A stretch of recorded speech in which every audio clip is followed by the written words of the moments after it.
melalui konferensi Bandung atau konferensi Asia Afrika pada tahun 1955.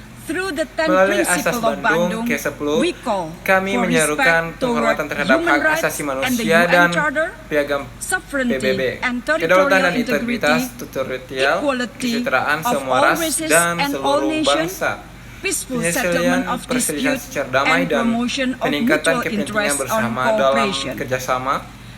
Konferensi di Bandung mengingatkan setiap negara akan hak dan tanggung jawab yang sama dalam menjaga perdamaian dan stabilitas, mengutamakan kerjasama yang saling menguntungkan dan memperjuangkan solidaritas. Indonesia membawa semangat Bandung ketika kita memimpin G20 tahun lalu sebagai ketua ASEAN tahun ini. Saat ini, Presiden Jokowi berkunjung ke Afrika tahun lalu. Bulan ini dan kami akan membawa semangat ini kemanapun kami pergi, termasuk ke Ungae ini. Semangat Bandung memampukan Indonesia untuk mendengarkan dan menjadi bagian dari solusi bagi Indonesia. Kepemimpinan global tidak hanya tentang kekuasaan atau pengaruh untuk mendiket orang lain, tetapi kepemimpinan global harus serta mendengarkan, membangun jembatan yang menghormati hukum internasional secara konsisten dan menempatkan semua bangsa secara setara.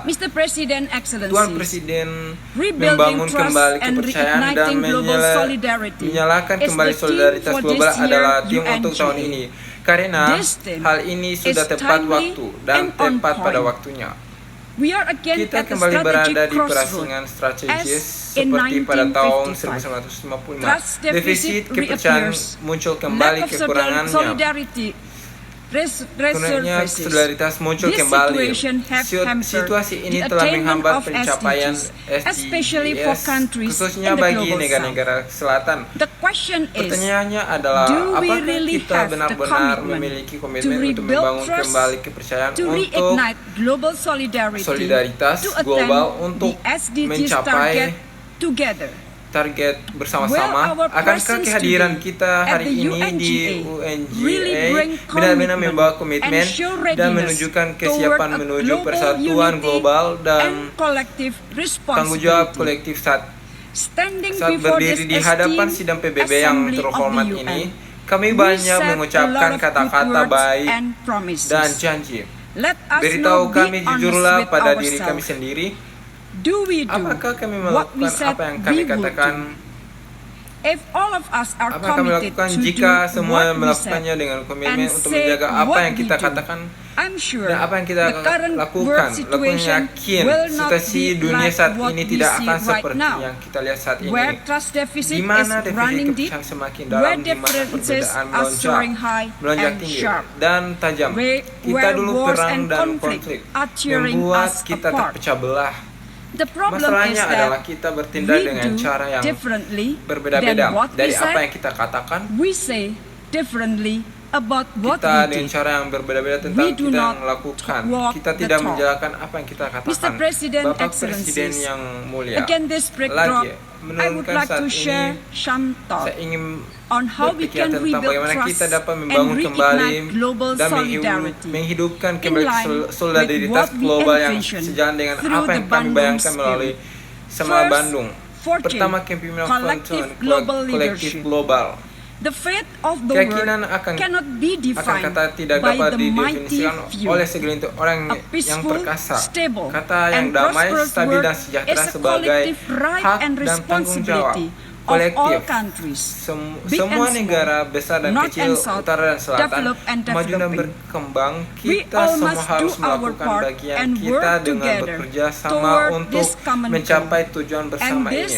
Dan hal ini hanya dapat dicapai jika kita semua mematuhi aturan main yang sama. Kita harus menjunjung tinggi rasa hormat terhadap hukum internasional, khususnya prinsip dasar kedaulatan dan integritas wilayah.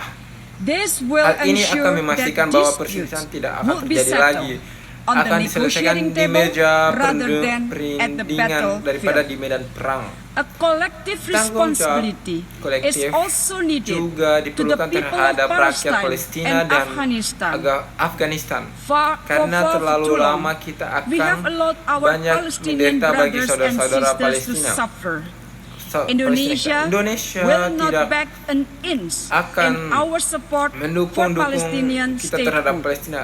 In Afghanistan, Kenegaraan ini di Afghanistan, Indonesia Indonesia will akan do melakukan its yang utmost terbaik to help the untuk membantu Afghan rakyat people Afghanistan and ensure dan memastikan the hak-hak right of perempuan women dan and girls anak are perempuan respected, dihormati, termasuk including hak their right mereka to atas education. pendidikan. Second, Yang kedua, advocating mendefinisi development pembangunan for all. untuk Colleagues, semua rekan every kerja. country Setiap has the same negara right to memiliki develop hak yang and sama grow. untuk tumbuh dan But the berkembang. global Namun, architecture of today dengan only arsitektur global benefit saat the ini hanya selected menguntungkan few. segelintir orang. Trade discrimination Ancaman against developing diskriminasi countries terhadap negara-negara continues to berkembang happen. terus terjadi. Global supply chain Rantai is pasokan being global monopolized by dimonopoli certain oleh countries. negara-negara tertentu. Many developing Banyak countries negara may berkembang yang not meet mungkin the dapat mencapai SDGs tujuan by SDGs pada tahun 2030. 2030. They also Pada tahun struggle with foreign debt 2030, and negara-negara tersebut development financing.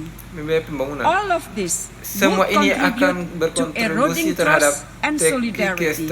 kepercayaan Therefore, terhadap it is time negara-negara for tersebut us dan to solidaritas. make Oleh karena a itu, real waktunya change. kita untuk membuat peluang Industrial nyata. downstreaming must not Hilirisasi be industri an tidak boleh exclusive hanya goal menjadi of seruan developing eksklusif bagi countries. negara-negara berkembang. Developed countries Negara-negara maju should juga also harus support this call mendukung to seruan build ini a untuk bersama-sama stronger untuk future together. membangun masa depan yang lebih baik.